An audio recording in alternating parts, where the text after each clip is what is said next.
திட்டத்தின் அடிப்படையில் மாவட்ட செயலாளரோடு இணக்கமான சூழலை உருவாக்குகின்ற வகையில் நம்முடைய சங்கத்துடைய புரிந்துணர்வு கூட்டமாக இந்த செயற்குழு கூட்டம் இருக்கிறது.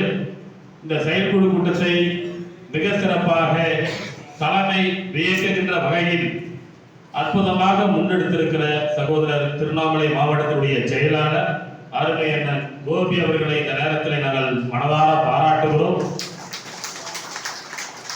நேரடியாக தலைமை எந்த ஒரு டென்ஷனும் இல்லாமல், தலைமை எந்த ஒரு மன அழுத்தத்திற்கும் ஆளாகாமல் நடைபெற்ற மூன்றாவது கூட்டமாக இதை நான் கருதுகிறேன். முதல் கூட்டம் அரியலூர் மாவட்டத்தில் நடந்தது செயற்குழு கூட்டம். இரண்டாவது கூட்டம் செங்கல்பட்டு மாவட்டத்தில் நடந்தது. மூன்றாவதாக திருவண்ணாமலை மாவட்டத்தில் நடத்தி காட்டி நான் மௌன புரட்சியாளர் ஆனால் கள போராளி என்று நிரூபித்திருக்கிற அருமை அண்ணன் கோபி அவர்களை நான் பாராட்டுகிறேன். எனக்கு 3 மாவட்டத்தில் செயற்குழு கூட்டம் நடந்திருக்கு. அந்த செயற்குழு கூட்டத்தில் அரியலூர் மாவட்டத்தில் வந்து எனக்கு எந்த டென்ஷனும் இல்லாமல் காலம் சென்ற அமரர் பெரியசாமி அவர்கள் மாவட்ட செயலராக இருந்தபோது மாநில செயற்குழு கூட்டம், சங்கத்தின் முதல் செயற்குழு கூட்டம் மிக அற்புதமாக நடைபெற்றது. அதே போல எப்போ கூட்டம் வச்சாலும் எங்களுக்கு முதல் சாய்ஸே வந்து செங்கல்பட்டு தான் இருக்கும், ரெண்டாவது சாய்ஸ் கடலூர் இருக்கும். செங்கல்பட்டுல எந்த கூட்டம் நடந்தாலும் எனக்கு எந்த டென்ஷனும் இருக்காது.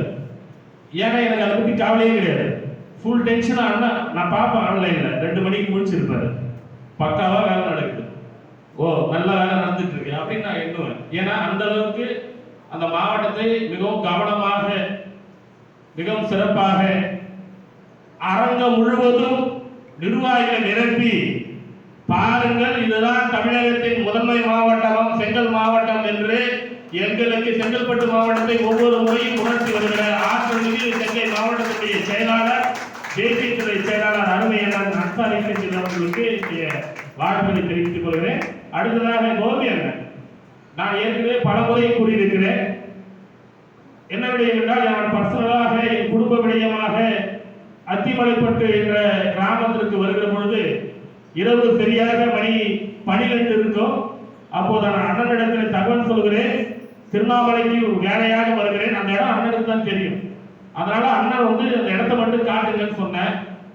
விடிய காத்தால 3 மணிக்கு நான் 4 இருக்கும், 4 மணி இருக்குமான கோபில 4 மணி இருக்குமான ஒரு 4 மணி நான் வந்து வழி தெரியாம எங்கெங்கயோ போய் கூகுள் மேப் தான் தப்பா வழி காட்டுறேன்.